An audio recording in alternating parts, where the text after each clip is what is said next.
The US President Joe Biden has spoken to his Ukrainian counterpart over concerns that Russia could invade Ukraine as early as this week.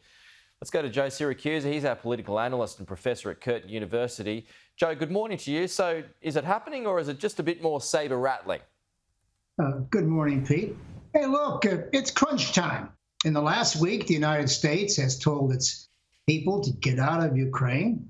It's ordered the evacuation of its embassy, which is the universal sign to hunker down because something's coming. And the Russian troops are in position. Now, there have been reports in different places that Putin has given the order to move on Wednesday, the 16th of February. Maybe that's true. And so the administration has done whatever it could at the last minute here. It's made the phone calls.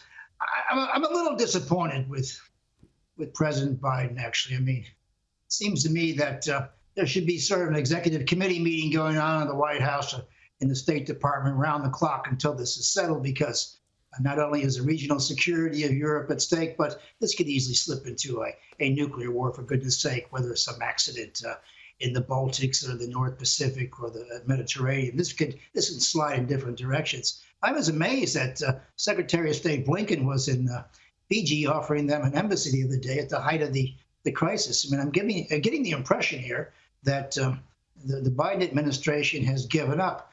Now, it's quite clear to me that Biden can resolve this today, if he just picks up the phone and says to Putin, there will be no NATO in Ukraine on my watch, and there will be no first strike weapons on that boundary. Let's settle the civil war in Ukraine. Of course, the Minsk agreements are at the center of that kind of thing. And so Putin is all out there. I mean, it seems to me that the president is making these last-minute calls in order to establish an alibi that he did everything he could. I do not like the idea that the civilized world can watch 30 to 50,000 Ukrainians die before they cut off Putin's credit cards and his bank account. I mean, it seems like that's coming a little late after all these deaths. And so I don't think the administration has done enough. I don't think the administration can do enough. I think they pretty much failed. So there's nobody home there. But the situation, it remains tense and fluid. Everybody predicts that it's going to happen this week. We hope that it doesn't, that there's some last-minute thing. But it seems to me that we should go the extra mile here. I want to see everybody go the extra mile. And you know, Pete, there ain't no one around with enough clout to make this happen. There's no Henry Kissinger or James Baker. I'm still not sure. I mean, the troops, it's not like they just turned up last week. We've been talking about this for months, Joe. And also, it's very cold. Gets boggy on that ground in the middle of winter. Well, Pete, as a background to today's show, I saw an hour show on the Finnish-Russian War in 1939. Once upon a time, the Russians went into a winter war. They didn't do very well. They lost 324,000 young men, as a matter of fact. You know, they're not as good at winter war as we think they are, as a matter of fact. And so, and of course, we got the pretext, you know, where we're talking about the false flags. Look, I know all about pretexts.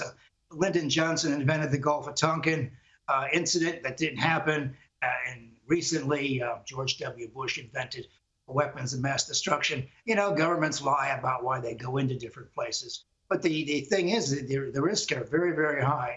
And I don't think enough has been done. I don't think there's enough clout in Washington to do the job. And I see these people, Jake Sullivan and others, on these morning shows in America. And I tell you what, they don't inspire any confidence. Yeah. But you know, Pete, despite this prospect of war, I'm going to pick the Cincinnati Bengals today. I was going to ask you that.